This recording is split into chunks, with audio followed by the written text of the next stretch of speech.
వేదాంతాచార్య శిష్యం దయవంతు గురుం భజే. ఇక్కడ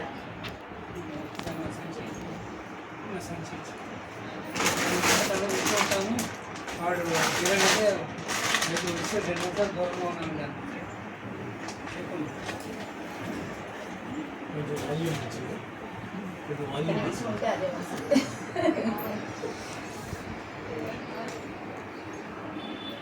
మనందరికీ ఆచార్యులైనటువంటి మూవే శ్రీమాన్ పడేవర్ స్వామి వారి యొక్క తిరునక్షత్ర సందర్భంగా మేము చేసినటువంటి పెద్దలందరికీ దాసోహాలు సమర్పిస్తూ భాగవత గోష్ఠికి అనేక దాసోహాలు సమర్పించుకుంటూ అందరూ ఇందాకటి నుంచి ఏవేవో చూద్దాం అనుకున్నాయని అందరూ చెప్పేశారు.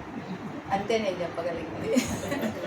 సాక్షాత్ నారాయణో దేవ కృత్వా మత్స్యమయం తను మగ్నాన్ ఉద్ధరతే కారుణ్యాత్ శాస్త్రపాణిన. అసలు ఆచార్యుడు ఎందుకు వస్తాడు, ఎలా వస్తాడు? సాక్షాత్తుగా భగవంతుడే ఆచార్యుడు అని చెప్తోంది కదా ఈ శ్లోకం మనకి. మరి అయితే భగవంతుడికి ఆచార్యుడికి ఉన్నటువంటి వ్యత్యాసం ఏమిటి అంటే, భగవంతుడు ఎన్నెన్నో అవతారాలు ఎత్తాడు. ఇందాక వారు సాధించారు కదా, మనం కూడా వింటూ ఉంటాం కదా. వరాహ అవతారం ఎత్తాడు, నారసింహ అవతారం ఎత్తాడు, వామన అవతారం ఎత్తాడు, రామ అవతారం, కృష్ణ అవతారం. ఎన్ని అవతారాలు ఎత్తినప్పుడు ఒక్కొక్క అవతారం ఒక్కొక్క ప్రయోజనం కోసం ఎత్తినటువంటి వాడు భగవంతుడు. కానీ ఆయన అవతరించినప్పుడల్లా చేతిలో శస్త్రంతో అవతరించాడు భగవంతుడు. కానీ ఆచార్యుడు శాస్త్రపాణిన, శాస్త్రాన్ని చేతిలో పట్టుకొని అవతరించినటువంటి వాడు ఆచార్యుడు. అయితే 2 శస్త్రము శాస్త్రము కొంచెం దీర్ఘమే తేడా. అయితే ఆచార్యుడు శాస్త్రపాణిన అని శాస్త్రంతో అవతరించాడు, భగవంతుడు శస్త్రంతో అవతరించాడు. అయితే ఆచార్యుడు అంటే ఇప్పుడు మనం ఏం చెప్పుకుంటాం, మనకేం చెప్తుంది ఉపనిషత్తు? మాతృదేవో భవ, పితృదేవో భవ, ఆచార్యదేవో భవ, అతిథిదేవో భవ అని చెప్తున్నాం. ఏమిటి మాతృదేవో భవ, పితృదేవో భవ అంటే వాళ్ళని మనం పెద్దలు మనల్ని కన్నటువంటి వాళ్ళు కనుక వాళ్ళ విషయంలో మనం దైవభావన కలిగి ఉండాలి అనేది మాతృదేవో భవ, పితృదేవో భవ అంటే వాళ్ళు మనకి జన్మించినటువంటి వాళ్ళు, మనకు అన్నీ చిన్నప్పటి నుంచి అది మనకు కావాల్సిన అవసరాలన్నీ తీరుస్తూ మనల్ని చక్కగా చదివించి దిద్దుబాటు చేసి మనకు చేయవలసినటువంటి బాధ్యతలన్నీ తీర్చుకున్న వాళ్ళు కనుక వాళ్ళ విషయంలో మనకి మాతృదేవోభవ, పితృదేవోభవ అంటే ఇదిగో ఈ జన్మించినటువంటి వాళ్ళు ఇలాగా మనం ఒక విలక్షణమైన జీవనం గడిపేలాగా అవకాశం ఇచ్చినటువంటి వాళ్ళు అని వాళ్ళ విషయంలో మనకి కృతజ్ఞత ఉంటుంది. అది తర్వాత మాతృదేవోభవ, పితృదేవ, ఆచార్య దేవోభవ. మరి ఆచార్యుడి విషయంలో మనకు ఆ కృతజ్ఞత ఎలా కలుగుతుంది? ఆచార్యుడు అంటే అసలు ఎవరు? ఆచార్యుడు అంటే ఆచార్యుడికి గురువు అనే తిరునామం ఉన్నది, దేశికుడు అనే తిరునామం ఉన్నది, ఆచార్యుడు అనే తిరునామం. గురువు అంటే ఏమిటి? మనకున్నటువంటి అంధకారాన్ని పోగొట్టేటువంటి వాడు కనుక గురువు అన్నారు. ఏ అంధకారం అండి? గురువు గారు మనకి ఏ అంధకారాన్ని పోగొట్టారు? గురువు గారే పోగొట్టారా మనకున్న అంధకారం? అంధకారం అంటే చీకటి కదా. ఓ పెద్ద దీపం వెలిగించుకుంటే మనకున్నటువంటి చీకటి తొలగిపోతుంది కదా. అంటే దీపం వెలిగిస్తే బయట ఉన్నటువంటి చీకట్లు తొలగిపోతాయండి. కానీ మన లోపల ఉన్నటువంటి అంధకారాన్ని తొలగింపచేసేవాడు ఆచార్యుడు. కాబట్టి మనలో ఉన్న అజ్ఞానం అనే అంధకారాన్ని తొలగింపచేస్తాడు కనుక గురువు అన్నారు ఆయన్ని. సరే, దేశికుడు అంటే మార్గం దిశతి ఇది దేశిక అంటే మార్గాన్ని సూచించేటువంటి వాడు. ఏ మార్గాన్ని సూచించేటువంటి వాడు? ఈ ఊరు నుంచి ఈ ఊర్లో ఈ పేట నుంచి ఇంకొక పేటకు వెళ్ళడానికి మార్గాన్ని సూచించేటువంటి వాడా అంటే అవును, అది కావాలంటే ఇప్పుడు మనం వెళ్తాం బయటికి, ఏదో ఈ సత్యనారాయణపురం అండి, అయోధ్య నగరం ఎలా వెళ్ళాలి, లేకపోతే ఇంకో గవర్నర్ పేట ఎలా వెళ్ళాలి అంటే మార్గాన్ని సూచిస్తారు. అలాంటి మార్గాన్ని సూచించేటువంటి వాడా? మార్గం దిశకి దేశికుడు అంటే కాదండి. నచ పునరావర్తతే అని చెప్పబడేటువంటి స్థానం ఏదైతే ఉన్నదో, ఎక్కడికి వెళ్తే కనుక మళ్ళా మనం తిరిగి రానటువంటి స్థానం ఏదైతే ఉంటుందో ఆ మార్గాన్ని మనకి సూచించేటువంటి వాడు కనుక ఆయన దేశికుడు అయ్యాడు. సరే, ఆచార్యుడు. ఇంకా మరి 3వ పదం ఆచార్యుడు అనే పదం కూడా ఉన్నది కదా ఆచార్యుడికి. ఆచినోతి శాస్త్రార్థాన్ని కనుక ఆచార్యుడు అయ్యాడు.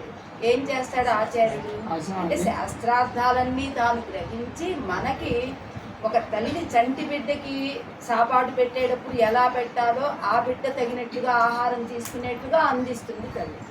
అదే కొంచెం వయసు వచ్చినటువంటి వాళ్ళకి పెట్టేటప్పుడు ఆ బిడ్డకి ఎలాగా పెట్టాలో ఆ రీతిగా వాళ్ళకి ఆహారాన్ని అందిస్తుంది. అలానే ఆచార్యుడు కూడా ఏం చేస్తాడు, తన దగ్గరికి వచ్చిన శిష్యులందరికీ ఒకే పాఠం చెప్పడు ఆచార్యుడు. ఎలా చెప్తాడు, జ్ఞానం ఇప్పుడు ఆచార్యుడు వారు ఏంటండి ఆవిడ పాఠం అలా ఉంది నా పాఠం ఎలా ఉంది అని అడిగితే ఆచార్యుడు ఇప్పుడు చెప్పలేకపోయే ఒక వ్యక్తికి ఈ రీతిగానే ఎందుకు చెప్తున్నారు, ఒకరికి ఆ స్థాయిలో పాఠం ఏమిటి అంటే ఆచార్యుడు మనకి ఎలా అందిస్తే మనం గ్రహించగలమో తెలిసినటువంటి వారు కనుక మనకి ఎలా అందించాలో అలానే అందిస్తాడు ఆచార్యుడు. కాబట్టి మనకేదో మామూలుగా పాఠం చెప్పారు కదా, స్తోత్ర పాఠాలు చదవండి మీకు భగవద్విషయం కాదంటే మీకు భగవద్విషయం రాదా అని మనం అడగకూడదు కదా ఆచార్యుడిని. ఆచార్యుడికి భగవద్విషయము తెలుసు, ఆచార్య హృదయము తెలుసు, ఈ మామూలు స్తోత్ర పాఠాలు తెలుసు. మన స్థాయిని బట్టి మనకు అందిస్తాడు ఆచార్యుడు.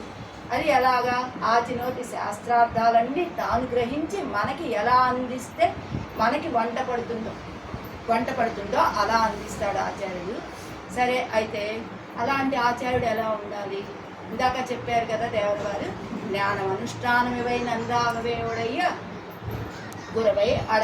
గురువై అడయిందక్క అని జ్ఞానము అనుష్ఠానము రెండు కలిగిన వారై ఉండాలండి ఆచార్యుడు. అలాంటి ఆచార్యుని ఆశ్రయిస్తే తిరుమామగల్ కొట్టినం తానే వైకుంఠం తరుమంటారు కదా. ఇంకా మనం ఆలోచించక్కర్లా, ఒక్కసారి ఆచార్యుడు వాళ్ళము మనము అని వారు భావిస్తే ఇంకా మనకి శ్రీవైకుంఠం ప్రాప్తిస్తుంది. అదే కదా చెప్పారు. అలాంటి జ్ఞాన అనుష్ఠానాలు కలిగినటువంటి ఆచార్యులు మన వడేవర స్వామి వారు. ఇంకొక విషయం ఏమిటి, మనకి లోకంలో వెండి ఉంటుంది, బంగారము ఉంటుంది. మనం దేన్ని విలువగల వస్తువుగా చూస్తాం. వెండి అయితే కనుక 10,000 ఉన్నదనుకోండి, అదే 10,000కి వచ్చినంత మెటీరియల్ కొనాలి బంగారం అంటే ₹1,00,000 అవుతుంది. కాబట్టి మనం రెండింటిలో దేన్ని విలువగా చూస్తామంటే బంగారం చాలా విలువైనటువంటి వస్తువు అని అనుకుంటాం కదా. ఇప్పుడు ఆచార్యుడేమో బంగారం అంట, పెరుమాళ్ళేమో వెండి.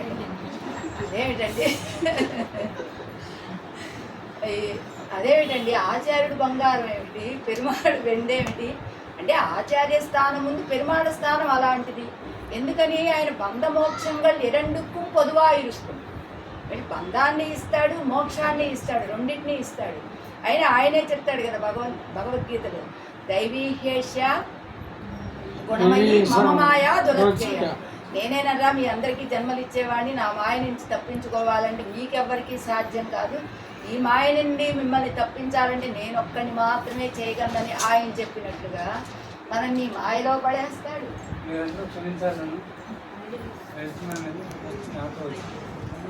తప్పించగలిగేటువంటి వాడు ఆయనే, ఆయన అనుగ్రహం ఉంటే తప్ప. కానీ ఆచార్యుడు కేవలం అనుగ్రహాన్ని మాత్రమే వర్షించగలిగినటువంటి వాడు కనుక ఆచార్యుడు బంగారం స్థానం, పెరుమాళ్ళు. అలాంటి బంగారము వంటి వారైనటువంటి ఉడయవర స్వామి వారు ఈవేళ అడిగేని ఇలా నిలబడి ఇందాకటి నుంచి ఏం చెప్తున్నారు, వారి కటాక్షం మా నాన్నగారు తీసుకొచ్చి అడిగారండి, ఈవేళ నేను ఇలా అదే మూగవాడు కూడా మాట్లాడేటువంటి స్థితి కలుగుతుంది అని చెప్పారు చూసారా. నేనైతే అది కూడా చేయలేదండి, అయ్యగారే మా ఇంటికి వచ్చారు.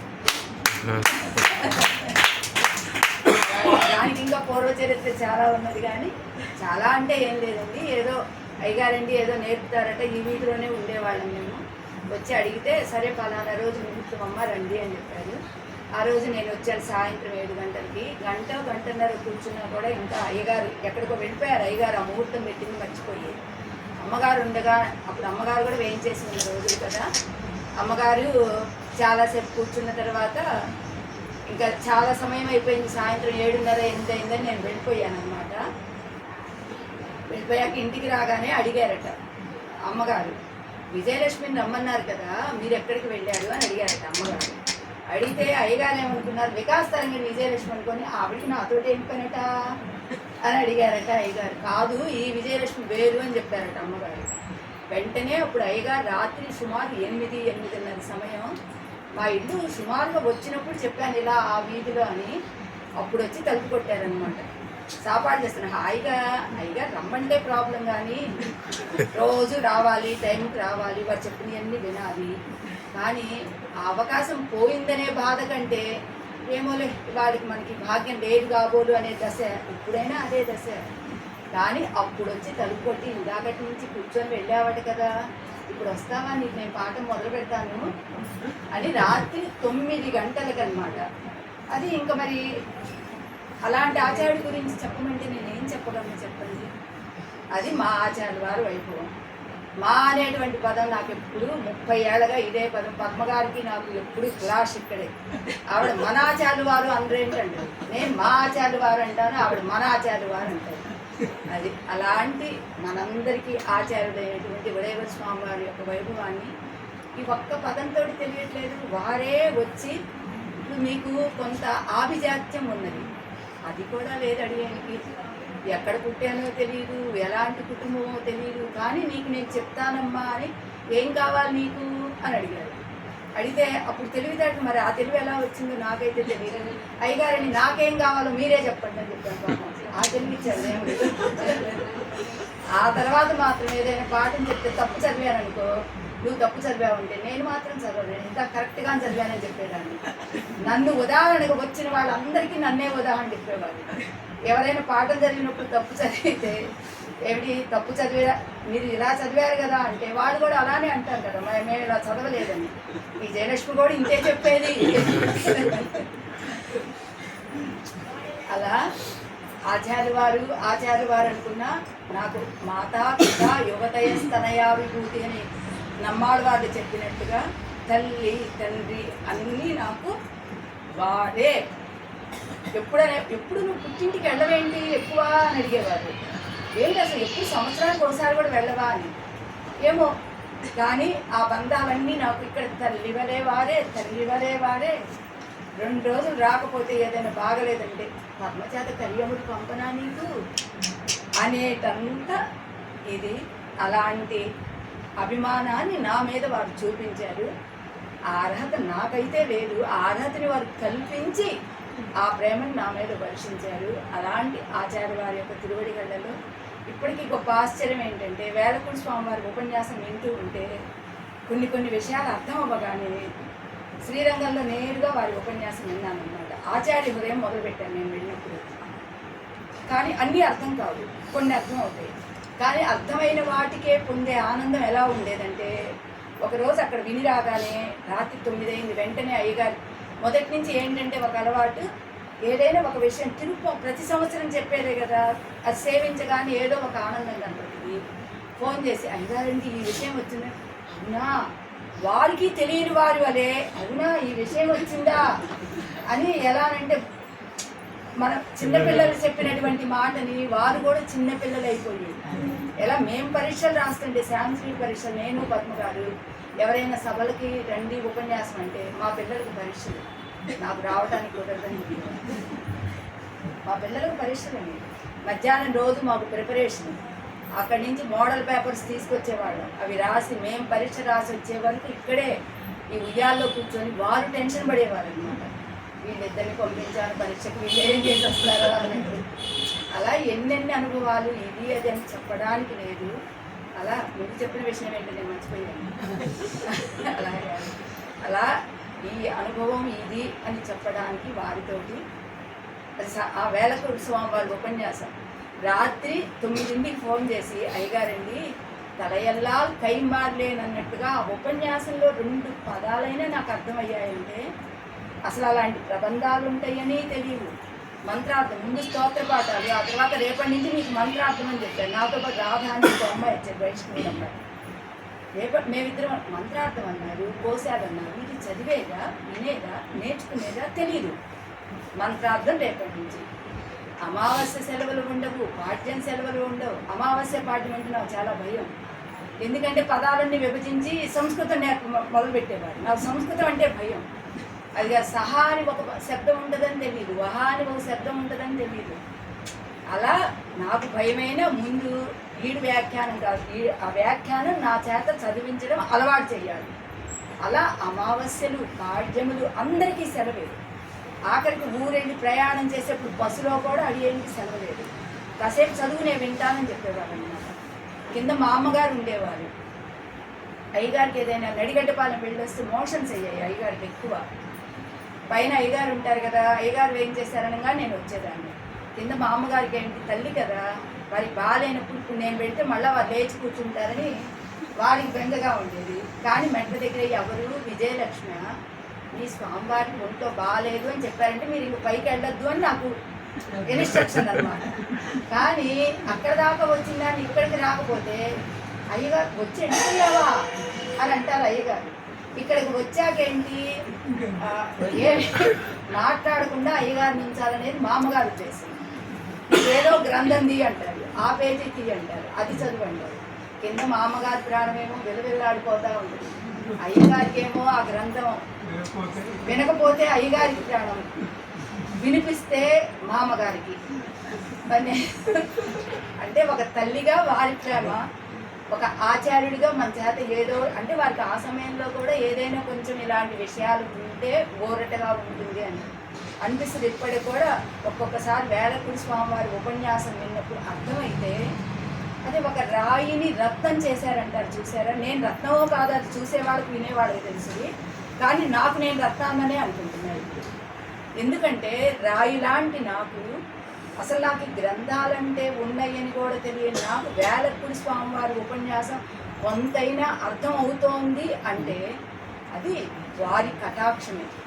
ఆచార్యుడు కటాక్షం పడితే ఎలా ఉంటుందంటే ఇదిగో నాలాగా ఇంతే చెప్పగలను. నేను ఇంకా భాగవతోత్తులందరికీ అయ్యేది దాసోహాలు సమర్పించుకుంటూ జపిస్తున్నాను. మా జయ శ్రీమన్నారాయణ. మన శ్రీమతి విజయ